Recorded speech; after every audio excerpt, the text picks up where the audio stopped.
अस्सलाम वालेकुम। आपको पता है कि सूरह बकरा पढ़ रहे हैं, दूसरा सिपारा, और उसकी हमने 191 आयत कर ली थी। उसी को हम आगे से कंटिन्यू करेंगे।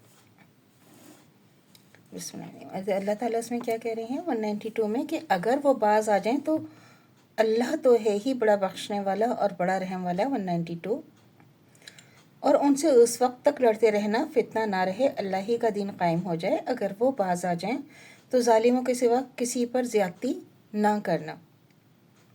193। अदब का महीना औज़ है और अदब का महीने का और अदब की चीज़ें अदब की चीज़ों का बदला है। बस अगर तुम पर कोई ज़्यादती करे तो तुम भी वैसी ही ज़्यादती करना जैसी उन्होंने तुम पर की थी। अल्लाह से डरते रहना, तुम जान लो कि अल्लाह महज़ अल्लाह से डरने वालों के साथ है। 194।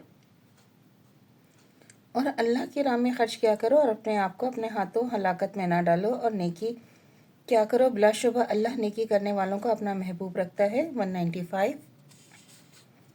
और अल्लाह ही की रज़ा के लिए हज पूरा करो, उम्रा पूरा करो। अगर तुम रास्ते ही में रोक लिए जाओ तो जो भी तुम कुर्बानी आसानी के साथ कर सको कर डालो, और जब तक कुर्बानी अपने मकाम पर ना पहुंच जाए तुम सर ना मुंडवाओ।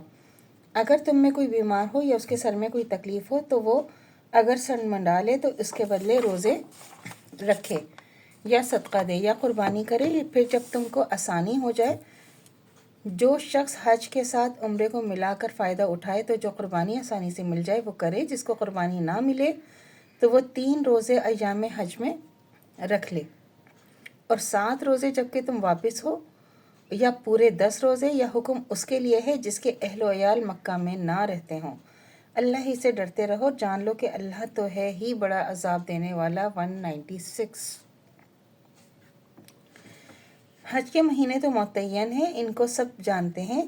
तो जवान महीनों में हज का फ़र्ज़ अदा करने की नीयत करे तो इन दिनों में ना औरत से जमा करे, ना कोई बुरा फल करे, ना किसी से झगड़ा करे। जो नेक काम करोगे वो भी अल्लाह को मालूम हो जाएगा। अपने साथ रास्ते का खर्च ज़रूर ले जाओ, बेहतरीन ज़्यादा राह परहेज़गारी से और अक़ल वालों, तुम मुझसे ही डरते रहा करो। 197। इसमें तुम्हारे लिए कोई गुनाह नहीं है। हज के ज़माने में तुम तिजारत के ज़रिए रोज़ी हासिल करो, और जब तुम अरफात से वापस होने लगो तो मशर हराम के पास यानी मज़लूफ़ा में ठहरो और अल्लाह का ज़िक्र करो। और ज़िक्र का तरीक़ा वही है जो तुमको सिखाया है, और इससे पहले तुम इन तरीक़ों से महज़ वाकिफ़ ना थे। 198। फिर तुम वहीं से वापस आ जाओ, वहीं से और जहाँ से जो दूसरे लोग वापस हों। अल्लाह से बख्शिश मांगो, बिलाशुबह अल्लाह तो है ही बड़ा बख्शने वाला रहमत वाला। 199। जब तुम अपने सारे अरकान पूरे कर लो तो अल्लाह का ज़िक्र किया करो जैसा कि तुम अपने बाप दादा का करते आए हो, बल्कि इससे भी ज़्यादा। बाज़ आदमी दुआ करते हैं कि ए हमारे रब हमको इस दुनिया में दे दे। ऐसे लोगों का आखिरत में कोई हिस्सा नहीं है। 200। और बाज़ इस तरह दुआ करते हैं कि हमारे रब तू हमें अपनी नेमत से इस दुनिया में नवाज दे और आखिरत में भी अपनी मेहरबानी से अता फरमा और दोज़ख के अजाब से निजात दे। 201। आप ये देखें अल्लाह ताला किस तरह हमें रोज़े का फ़िदिया, हर हज के बारे में हर चीज़ कितनी डिटेल से हैं। तो हमें ख़ुद पढ़ना चाहिए और समझना चाहिए इसको, कि नहीं ये नहीं कि हम मौलवियों को ढूंढें कि मौलवी साहब हमें बताएंगे, लेकिन हमें ख़ुद भी समझने जानने की ज़रूरत है। देखें कितना अल्लाह ताला तफसील से एक चीज़ समझाई है, लेकिन हमारे अंदर अक़ल की कमी इतनी है कि हम समझना ही नहीं चाहते हैं।